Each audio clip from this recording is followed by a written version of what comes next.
सगळं सेट करा, मग निवांत क्वेश्चन करा.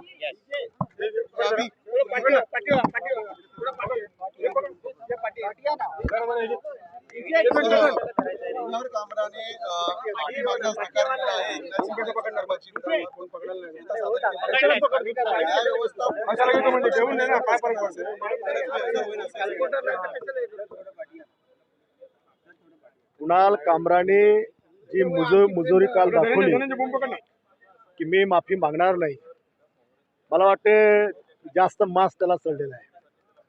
ही मस्ती कोणाच्या भरोश्यावर आहे, कोण त्याच्या पाठीशी आहे, त्याचा माज आमचे सैनिक उतरल्याशिवाय राहणार नाही. आणि कायदेशीर कारवाईच्यावर त्याचा विश्वास नाही की निपक्ष होणार नाही, तर कारवाई त्यांनी जे काही केलेलं आहे हा मोठा गुन्हाच आहे आणि पोलीस त्याच्यावर योग्य ती कारवाई करणारच आहे.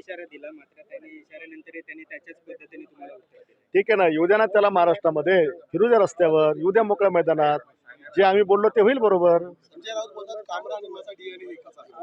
हो, ते एका बापाचे औलाद असतील दोघे इथे.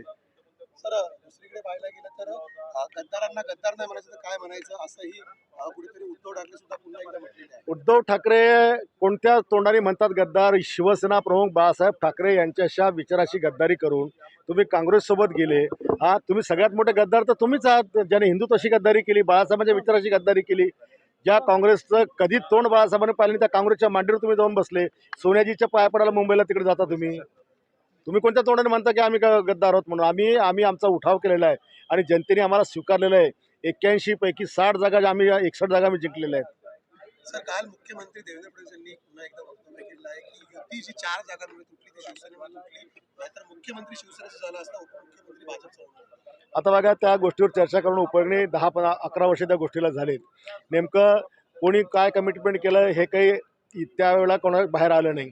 तेव्हा आता इतक्या सगळ्या गोष्टी होऊन गेल्या, त्या काय परत येऊ शकत नाही, त्यावर काही चर्चा वाढवायला नको. कुणाल कामरा म्हणतात अजित पवारांनी जे म्हटलं होतं एकनाथ शिंदे यांना आणि तुमच्या पक्षाला, तेच मी म्हटलंय. अजित दादांनी तुम्हाला गद्दारच म्हटलं होतं त्याआधी जेव्हा तुम्ही बंडखोरी केली होती. त्यामुळे ज्यांनी अजित दादांनी जे केलं तेच मी स्टेटमेंट केलं. ज्या अजित दादांना सुद्धा आम्हाला गद्दार म्हणायचा अधिकार नाही. आम्ही काही त्यांच्या पक्षातून बाहेर आलेलो नव्हतो.